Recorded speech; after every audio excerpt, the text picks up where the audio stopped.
నిన్నటి కేబినెట్ సమావేశంలో బనకచెర్లపై ఎందుకు చర్చించలేదని మాజీ మంత్రి హరీష్ రావు ప్రశ్నించారు. కీలకమైన అంశంపై ఎందుకు మంత్రివర్గంలో మాట్లాడలేదని నిలదీశారు.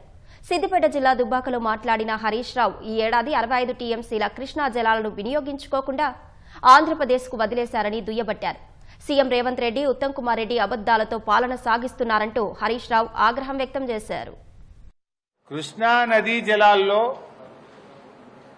10 ఏళ్ల రాష్ట్ర చరిత్రలో ఎప్పుడూ కూడా వాడనంత తక్కువ నీళ్లు వాడింది ఈ సంవత్సరం కాంగ్రెస్ ప్రభుత్వం. కిందికి నీళ్లు వదిలి మొత్తం ఆంధ్రాకు దాసోహం చేసి ఖమ్మం, నల్లగొండ, మహబూబ్ నగర్ జిల్లాల్లో పంటలెండబెట్టింది కాంగ్రెస్ ప్రభుత్వం. క్రాప్ హాలిడే ప్రకటించింది కాంగ్రెస్ ప్రభుత్వం.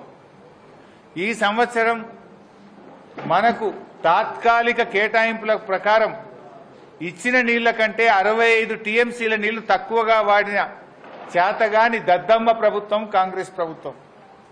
ఇలా 65 టీఎంసీలు తక్కువ వాడడం అంటే 6,50,000 ఎకరాలకు పంటకు నీళ్లు ఇవ్వకపోవడమే. ఉన్న హక్కును, ఉన్న తాత్కాలిక కేటాయింపుల్ని కూడా వాడుకోకుండా ఆంధ్రాకు నీళ్లు వదిలింది నువ్వు కాదా ఉత్తమ్ కుమార్ రెడ్డి? దీనికి ఎందుకో సమాధానం చెప్పవు. చెంపలేసుకొని ముక్కు నేలకు రాయి. 65 టీఎంసీల నీళ్లు మన హక్కును వినియోగించుకోలేని చేతగాంతనం నీది, ఫెయిల్యూర్ నీది. ఇవాళ గోదావరి బనకచెర్ల ప్రాజెక్టు మీద నిన్న ప్రెస్ వాళ్ళు అడుగుతారు, మన ఉత్తమ్ కుమార్ రెడ్డి అంటుండే ఇంకా ప్రిపేర్ కాలే. వెనకట కేసీఆర్ గారు అసెంబ్లీలో ప్రజెంటేషన్ ఇచ్చిండు. అసెంబ్లీలో ప్రజెంటేషన్ ఇస్తే ఉత్తమ్ కుమార్ రెడ్డి లేచి అరే మేము ప్రిపేర్ అయ్యి రాలేదు అంటాడు.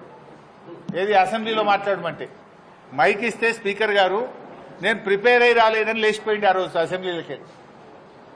నిన్న ఉత్తమ్ కుమార్ రెడ్డి గారిని గోదావరి బంకచెర్ల మీద ఏమైతుంది అంటే ఇంకా నేను స్టడీ చేయలేదు, స్టడీ చేసి మాట్లాడుతా అంటాడు. నువ్వు నీటిపారుదల శాఖ మంత్రివా ఏంటిది? నువ్వు స్టడీ చేయకుండా ఉంటావు.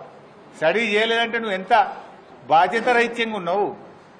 రాష్ట్రానికి సంబంధించిన అతి ముఖ్యమైన గోదావరి జలాలకు సంబంధించిన ఇష్యూ మీద స్టడీ చేయలేదని మాట్లాడతారు. నిన్న కేబినెట్లో గోదావరి బంకచెర్ల మీద మాట్లాడతారు, ఏదో గట్టిగా స్పందిస్తారని మేము ఆశించినాం.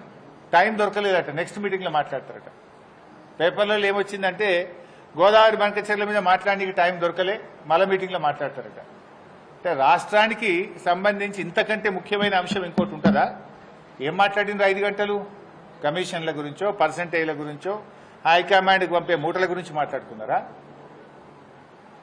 400 టీఎంసీల గోదావరి జలాలను అక్రమంగా ఆంధ్రప్రదేశ్ ఏ అనుమతులు లేకుండా తరలించకపోతుంటే గుడ్లప్పగించుకొని చూస్తారా? సుప్రీంకోర్టుకు పోయి ఆపే బాధ్యత లేదా? కేంద్ర మంత్రి మీద ఒత్తిడి తేరా? నీతి ఆయోగ్ మీటింగ్లో ముఖ్యమంత్రి ప్రధానమంత్రిని ఎందుకు ప్రశ్నించలేదు? మేము సూటిగా అడుగుతా ఉన్నాం.